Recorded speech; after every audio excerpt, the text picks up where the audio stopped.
Buenas noches, bienvenidos. Buenas noches. Buenas noches. Buenas noches. Bienvenidos a todos. Buenas noches. Gracias. Buenas noches. Buenas noches. Bueno, vamos a empezar, ya estoy grabando la clase. Disculparme por la semana pasada que por razones de dificultad vino un sacerdote y tuve que llevarlo a la antigua, pero me fue muy difícil poder regresar. Yo calculaba que en este periodo iba a estar, por eso no mandé ningún lineamiento, y ya cuando vi que no iba a poder por la hora y por el tráfico, pues le pedí favor a, ¿qué es? Brenda, ¿verdad? Y que me ayudara, y bueno, por eso les puse las preguntas. De todas maneras, las preguntas es una manera, pues algunos sentirán mucho, poco. No es la cantidad, es realmente saber si estamos comprendiendo. Entonces aproveché para hacer una especie de comprobación de qué tanto hemos ido captando en estas clases. Sin embargo, todo eso pues igual lo vamos a seguir trabajando y remachando en las clases que siguen.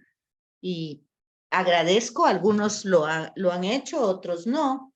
De todas formas, pues ustedes saben que si ustedes entraron a un diplomado de teología, pues el tema es leer, porque la teología es eso, pues yo puedo darles lo mismo que en la universidad, lineamientos, claves de comprensión, pero pues ustedes, según el interés de cada quien, pues va a ir captando, si va siguiendo el lineamiento que uno va dando, ¿verdad? Y las claves de comprensión, si las van entendiendo, si no las van entendiendo. Entonces, esas preguntas eran para ver qué tanto han ido captando los manuscritos, qué tanto han ido comprendiendo las tradiciones orales, los que se recopilaron, qué tanto han ido entendiendo los géneros literarios, porque esa información no es para olvidarla, o sea, no es información intelectual, sino que es una comprensión práctica para que a la hora que leamos la escritura o que escuchemos las lecturas bíblicas, podamos entender de qué se trata. Entonces no es algo que medio que lo entendí, que un poco lo entendí o que ya se me olvidó, sino es algo que tengo que tenerlo claro y involucrarlo o incluirlo, por decir así, en mi sapiencia, pues para algo práctico, ¿verdad? Es como que me enseñen a barrer, pues es para que pueda barrer, ¿verdad? Para que pueda barrer y saber cómo lo tengo que hacer. Pues un ejemplo, tal vez no muy bueno, pero como que esa es la idea, ¿verdad? Entonces aproveché que no podía hacerlo y para que ustedes utilizaran esa hora y media para contestar esas preguntas. Si tienen dudas de ellas o algo, pues las platicamos ahora. Igual en el portal, pues están también las preguntas. Si las quieren contestar ahí, pueden hacerlo. Para los que pueden entrar y para los que no pueden entrar, pues para eso está el chat. El link de todas las clases está en el portal, es el mismo. Sin embargo, yo lo mando al chat, el mismo, para los que no pueden entrar al portal o para los que quieran entrar en el chat en el link del chat o en el del portal. Así es que, dicho esto, pues no sé, a algunos les pareció muchas preguntas, pero era algo, a mi parecer, muy sencillo. Si lo he captado, cómo lo he captado, y si no lo he captado, pues, ¿qué vamos a hacer, verdad? Va a ver, lo seguimos remachando para ver cómo vamos comprendiendo todo eso. Y parte es lo que vamos a seguir viendo ahora. ¿Dudas, preguntas, algo que quieran aclarar o preguntar? Buenas noches, licenciada. Mucho gusto de saludarle. Buenas noches, dígame su nombre, por favor.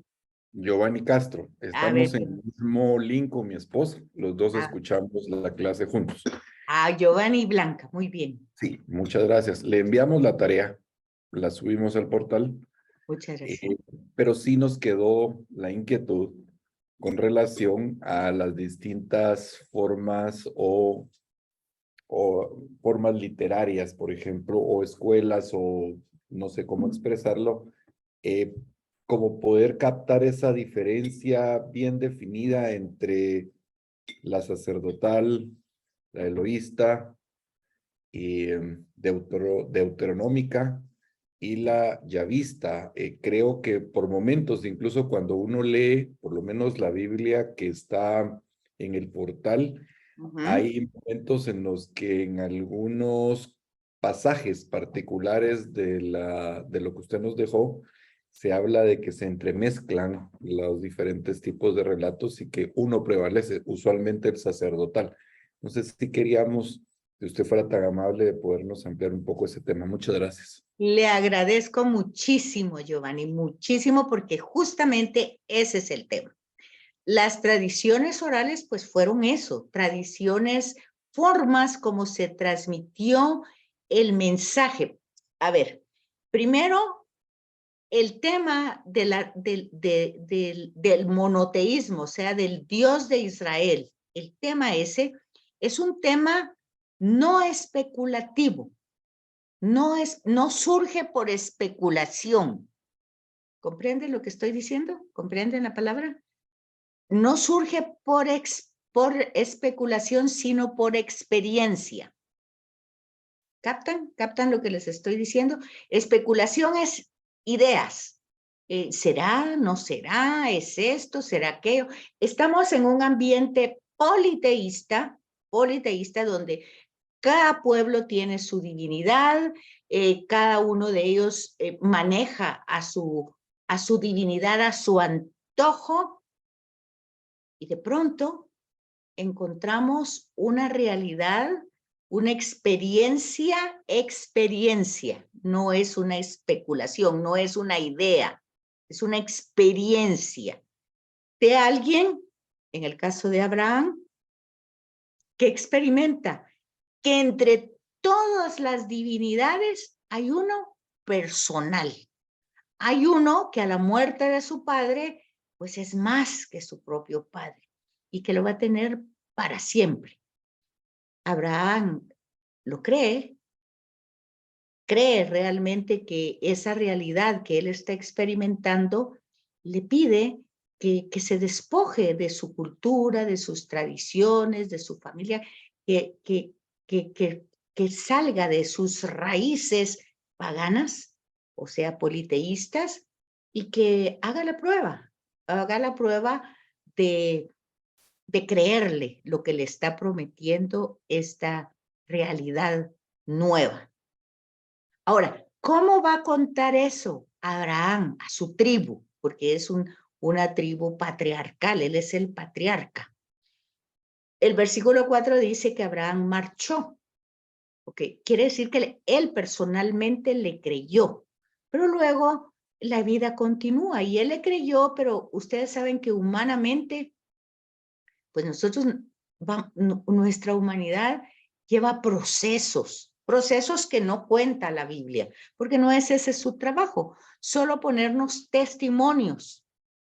Y entonces nos pone el testimonio de este personaje que le creyó a esa palabra, que experimentó, que no fue una idea, que no fue una imaginación, sino fue una experiencia en un momento doloroso de su vida, que fue la muerte de su padre.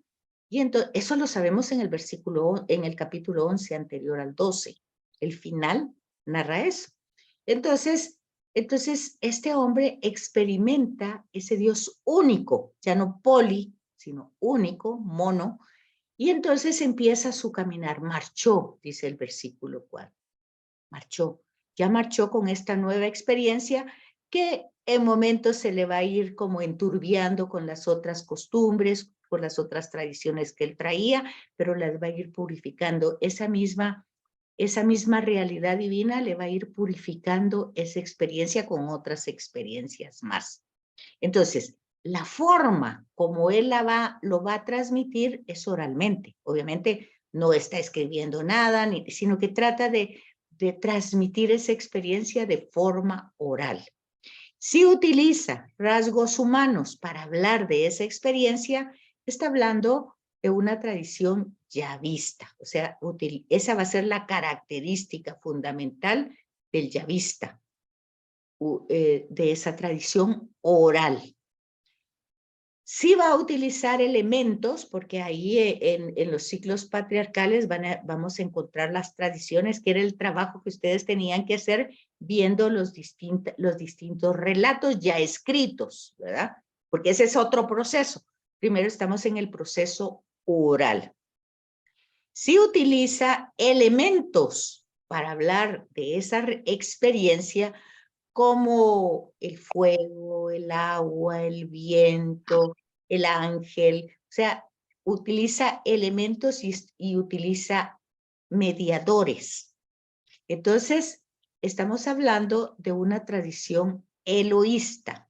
¿Qué significa? Que también el ser humano ya ha ido desarrollando su inteligencia monoteísta y ya se dio cuenta que esa realidad de experiencia experimental no es un ser humano más grande como lo tenían los dioses paganos, el politeísmo, ¿verdad?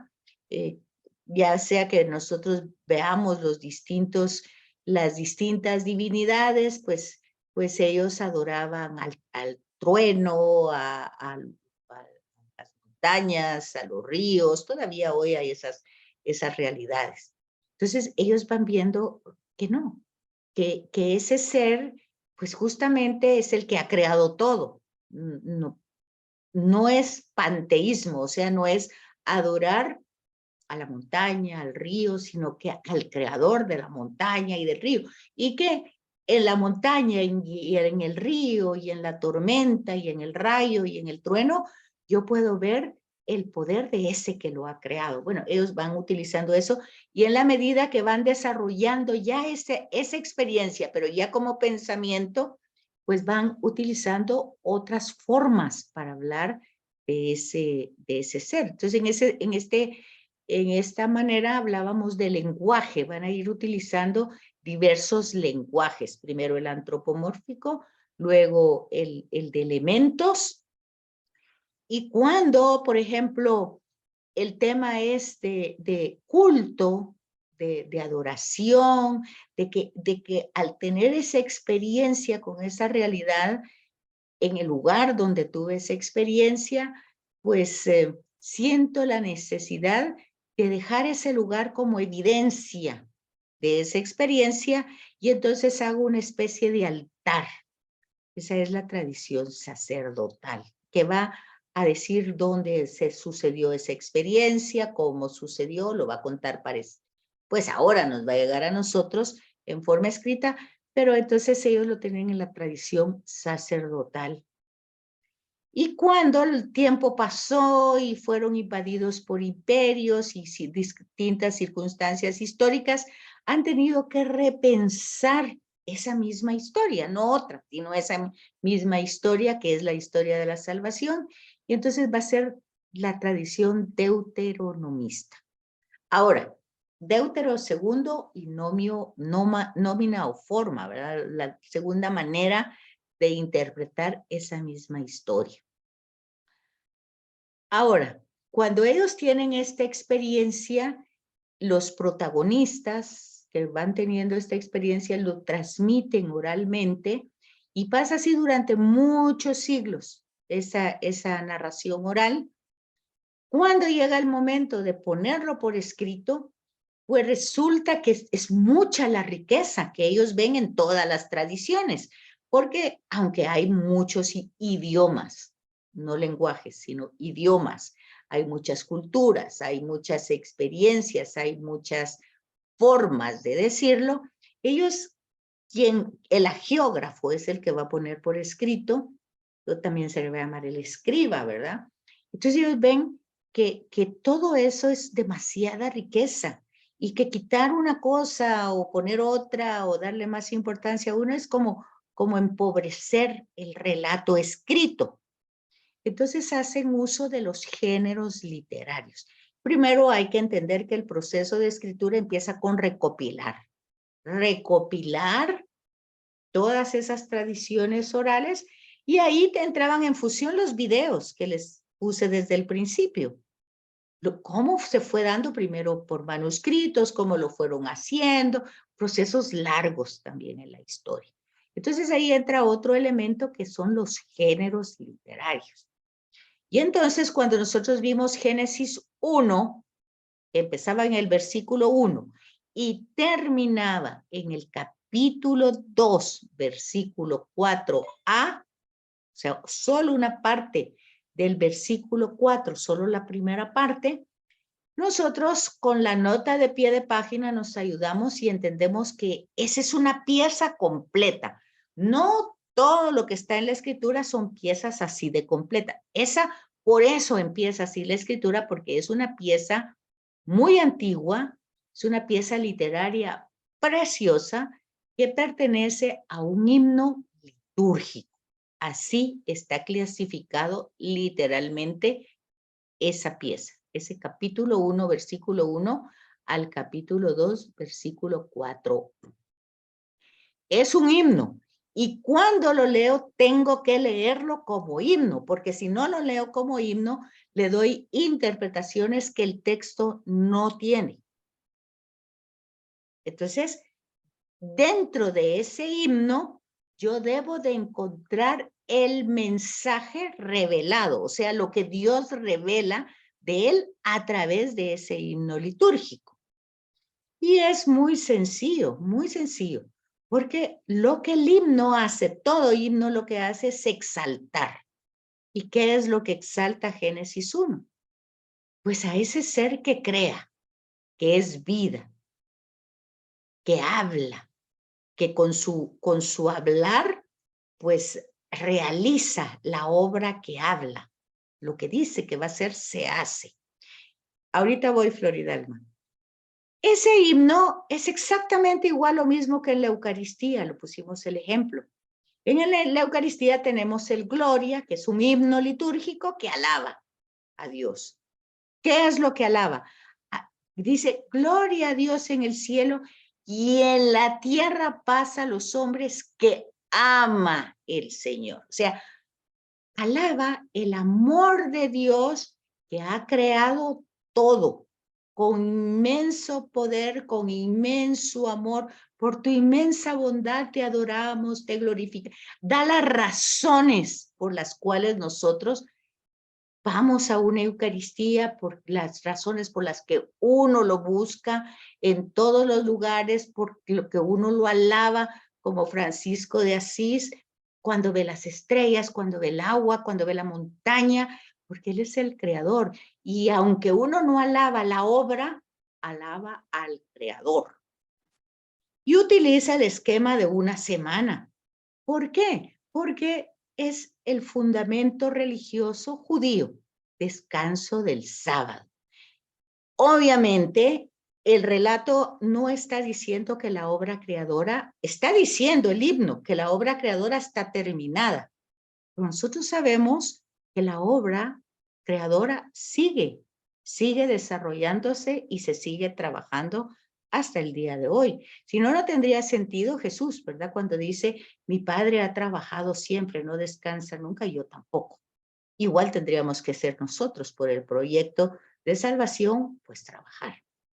Entonces, el himno es un himno, así hay que leerlo, pero dentro de ese himno yo tengo que extraer la revelación que se hace que el himno hace de Dios, que es fuente de vida, que es origen de vida. Pero miren, creer ese himno, creerlo, el himno que revela eso de Dios, es valorar la vida en toda su expresión, en todo momento, vida, en toda circunstancia, en toda realidad. O sea, creer eso tiene unas consecuencias tremendas hasta el día de hoy. Ok, ese es tradición sacerdotal, porque es un himno litúrgico. Y la liturgia es obra del sacerdote. Él la preside siempre, en aquel tiempo y en este tiempo también. Y luego 2.4b al 3.24, el 2 es, y al 3.24 es una pieza completa también, por eso forma parte del segundo capítulo. Pero ya no es tradición Hermana, sacerdotal. disculpe, ¿Sí? ¿cómo comprendo si es A o si es B? ¿Cómo distingo esto? Pues en la Biblia? lo distingue leyendo con atención porque el B ya dice otra cosa. Y muchas Biblias están partidas en el A. Cuando termina el A, que son 2 líneas, empieza un subtítulo que dice, esta es la, vamos a ver qué dice, por ejemplo, algunas lo dicen, otras no. Por ejemplo, vamos a ver la del pueblo de Dios, que es lo que dice. Dice en el 2.4b, ya empieza el paraíso, da un subtítulo. Entonces usted ya entendió que la primera parte era la A. Además, mi Biblia dice 4a. Y luego empieza en el 4b. En mi Biblia lo dice. Por eso les decía yo que necesitamos una Biblia de estudio. Porque las Biblias de estudio lo dicen. ¿Verdad? Entonces vemos que ya ahí lo que pasa es que cuando yo estoy leyendo, porque ese es otro tema, que estoy hablando de revelación de Dios. Dios se revela quién es Él, pero en el capítulo 3 de Ya Vista también revela quiénes somos nosotros. Y entonces nadie vio el principio de todo, nadie lo vio, no lo vio nadie, ni en Génesis 1, que es un himno, ni en Génesis 2, que es una narración. Sin embargo, el mensaje es del creador. Lo que se revela es que ese ser es creador, es fuente de vida, es origen. Entonces la narración me lo va a contar de otra manera, pero me va a decir lo mismo. Solo que me va a decir que es como usa rasgos humanos para hablar de Dios, pues me va a decir que plantó un jardín, que hizo al hombre de polvo, de tierra. Y también es de entender lo que dice Génesis 1, que ese muñeco de polvo no tenía vida hasta que insufló en sus narices aliento de vida. Entonces, yo voy viendo esa narración, Génesis 1, ese era un trabajo que ustedes tenían que haber hecho desde el principio, las similitudes y las diferencias, ¿verdad? Entonces, en el Génesis 1 no había nada, todo era agua, y en el Génesis 2 resulta que todo era seco. No entender es preguntar, bueno, ¿y cuál era la verdad? Pues a saber, porque nadie sabemos, nadie estaba ahí al principio. Lo que está diciendo el texto es que hubo un creador en el principio de todo, fuente de vida, fuente de origen. La ciencia dirá el Big Bang, perfecto, en el Big Bang. ¿Qué fue lo que hizo que eso explotara o lo que fuera el Big Bang? Pues la ciencia no sabe, la teología sí sabe, y dice Dios. Lo mismo que dice Génesis 1, que dice Génesis 2, se dice en el Big Bang. Que la evolución, bueno, pues que los monos ahí estaban de todos sus tipos, de repente hubo una rama de ellos que dio un brinco que en su intelecto, en su biología. La ciencia no sabe decir qué fue lo que lo hizo. Bueno, la teología sí sabe, Dios. Porque dentro de estos textos se leen desde la fe. Y si yo creo en Dios, lo único que el texto me va a decir es cómo es ese Dios y cómo soy yo, porque me revela lo que es Dios y al mismo tiempo me revela quién soy yo. Entonces, cuando habla de el ser humano, que es el que es creado, y ya dijimos que Adán no es el nombre de una persona, sino es el genérico de la humanidad, y Eva es el genérico femenino, pues entonces nosotros no podemos decir por culpa de esos dos que hicieron, porque la humanidad sigue haciendo lo mismo, querer ser como Dios. O sea, el pecado de origen es un pecado de nuestra condición humana. Es una condición humana que es la misma realidad que vive Jesús, que a pesar que ven las maravillas y el bien que él hace, igual no le creen. Entonces incluso está en aquella parábola de Epulón y Lázaro, ¿verdad? Que Epulón le pide al padre Abraham, envía a Lázaro a que diga lo que va a sufrir si la gente no hace las cosas como las debe hacer. Y dice, pues Abraham dice, no, pues no, de todas maneras no cree, porque ya hubo alguien que murió y resucitó, igual no le cree. Entonces, no es quedarnos en las figuras protagónicas del texto, sino ir viendo la revelación, lo que Dios revela de él y lo que revela de nosotros. Por ejemplo, esa humanidad, Adán y Eva, pues cuando entra en la tentación, se le dice que van a ser como dioses. Pero si ustedes piensan, ya eran como dioses, ¿qué les faltaba? Tenían una relación con la divinidad, estaban en un paraíso, tenían de todo, pero tenían límites porque eran criaturas. Y ahí está, la soberbia humana, la autosuficiencia humana hasta el día de hoy, que no quiere ser criatura, que quiere ser como Dios o más que Dios. O es más, no depender de Dios, sacarlo de la realidad humana. Pero aunque se le saque, eso no implica que no exista, ¿verdad? Entonces, ahí vamos viendo nosotros ese mensaje que es claro en aquel tiempo, en su tradición oral, luego cuando se puso por escrito y con todo el mensaje de salvación, porque de eso se trata. Dios que intenta, pues siempre, intenta es una palabra antropomórfica, ¿verdad? Porque Dios no intenta, Dios es Dios y lo que hace, lo hace. Pero nosotros usamos esas palabras, incluso en la liturgia. Escúchanos, míranos, pues, o sea, utilizamos todavía antropomorfismos. Es más, por ejemplo, los videos que les mandé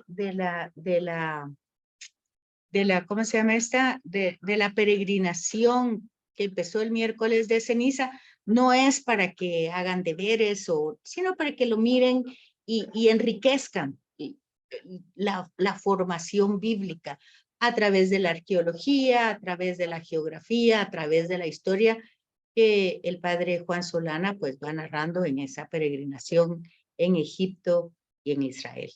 Entonces, es para que nosotros lleguemos a comprender que el texto no bajó del cielo, sino que ha tenido procesos y que nosotros estamos obligados a entender esos procesos si queremos entender que Dios habla y que nos dice. Entonces, pero luego la humanidad avanza, ¿verdad? Bueno, ahí vemos, por ejemplo, en el tema de la tentación, muchas realidades humanas que muy bien no las podemos aplicar. O sea que nunca aceptamos la consecuencia de nuestros errores. Cuando Dios le pregunta al hombre, ¿por qué hiciste eso? Porque la mujer me lo dijo. ¿Por qué la mujer? Porque la serpiente. Bueno, siempre hay otro que tiene la culpa. Y si no es la serpiente, bueno, en el caso de la serpiente, nosotros hoy decimos es que el diablo me obligó, la suegra, la nuera, cualquier otra gente. Nosotros siempre somos víctimas. Esa es una condición que tenemos que corregir. Por eso la Cuaresma es un tiempo que nos ayuda a justamente descubrir lo que la revelación dice que somos para ir siendo una humanidad más evolucionada. Pero luego, al evolucionar la humanidad, ya se da cuenta que Dios no es un humano más grande, ¿verdad? Que se arrepiente, que castiga, aunque va a utilizar esas palabras. Pero si yo ya entendí que el principio de todo es amor, es vida, aunque diga el texto que Dios me prueba, Santiago dice, no diga nadie que Dios prueba, no tiene necesidad de probar, pero ese es Nuevo Testamento muy avanzado ya en la historia de la salvación. También el hijo pródigo vemos que Dios no castiga. Entonces, vamos viendo muchas cosas, pero eso progresivamente. Pero aquí estamos al principio de las escrituras con las tradiciones orales Todavía la gente piensa que un terremoto es un castigo de Dios, que la voluntad de Dios es que suframos. Todavía la gente piensa muchas cosas así, ¿verdad? Pero si uno realmente conoce la escritura y se da cuenta que la naturaleza, igual que el ser humano, tiene libertad para actuar, que si está llena de fuego, de gases y todo, pues lo saca. Y eso va a ser un terremoto, va a ser lo que tenga que ser.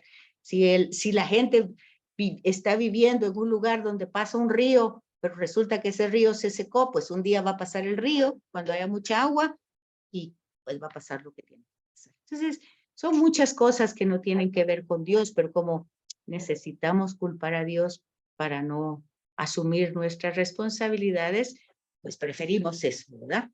Entonces, las tradiciones orales se pusieron todas unidas y como muy bien decía Giovanni, en algunos casos, como Génesis del 6 al 9, que yo les dejé que leyeran, ahí están tan mezcladas que es muy, muy difícil distinguir una de otra. Uno tiene que leer con mucha atención para ver en qué momento se repite, en qué momento no continúa lo que venía diciendo. Cuando dimos ese tema, yo les decía que en muchas Biblias está con colores las distintas tradiciones y en otras pues lo dice la nota de pie de página. Pero en el diluvio, por ejemplo, el mensaje es muy sencillo. La misericordia de Dios es más grande que cualquier pecado nuestro, porque la humanidad continúa. Así hayan terremotos, inundaciones, todo lo que ustedes quieren, la humanidad continúa. Los niños siguen naciendo, Dios sigue bendiciendo la historia, porque Dios es, como dice el Salmo, aunque eso que dice el Salmo, lento a la ira y rico en misericordia, bueno, lento a la ira ya está diciendo que tiene ira, ¿verdad? Pero si nosotros vemos en la zarza ardiendo, donde Dios le dice a Moisés, yo soy el que soy. Acuérdense ustedes que cuando estudiamos eso en el colegio, el verbo ser y estar son los verbos más importantes en la lengua, en el idioma castellano. Y ser es algo que es, no cambia. Y está es algo que también, ahí está definido.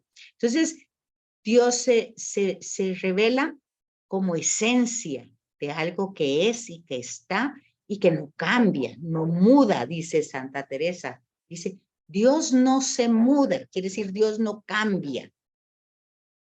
Entonces uno tiene que ir captando dentro de la lectura y con la ayuda de las notas de pie de página esos procesos de tradición oral. Y luego el sacerdote, pues ya lo explicamos con el himno, el yavista con las formas humanas, y el heroísta pues ya pasa a otro proceso que es Dios elemento. Dios es tan trascendental que se manifiesta a través del fuego, el agua, a través de los elementos, a través de los ángeles, bueno, es a través, no es el mismo. Y el deuteronomista es una tradición que ante las circunstancias que han cambiado, que lo vamos a explicar hoy aquí con una de estas diapositivas, pues han tenido que repensar la historia. Deutero, por eso es segunda nomia, segunda manifestación, segundo relato, segunda interpretación. Entonces, aquí mismo, en esta diapositiva, tenemos que para el judaísmo, lo que nosotros tenemos como toda la Biblia, Antiguo Testamento y Nuevo Testamento, para el judaísmo, solo está lo que es la Torá, que son los 5 libros que empiezan. Génesis, Éxodo, Levítico, Deuteronomio y Números. Génesis, orígenes, Éxodo, pues de paso, salida, Levítico, leyes, Números, toda la historia del desierto, y Deuteronomio fue la segunda forma de interpretar. Pero ellos mismos, que la Torá forma el Pentateuco con la tradición escrita, o sea, la tradición oral que luego se escribe, también es como una parte, pero luego tiene la parte histórica, es, por ejemplo, Primera de Samuel, Segunda de Samuel, Primera de Reyes, Segunda de Reyes, Jueces, luego Libro de los Reyes y luego Crónicas, todo lo que tiene que ver con historia, luego todo lo que tiene que ver con sabiduría, Proverbios, Salmos y otros libros y luego profetas. Eso forma el Antiguo Testamento.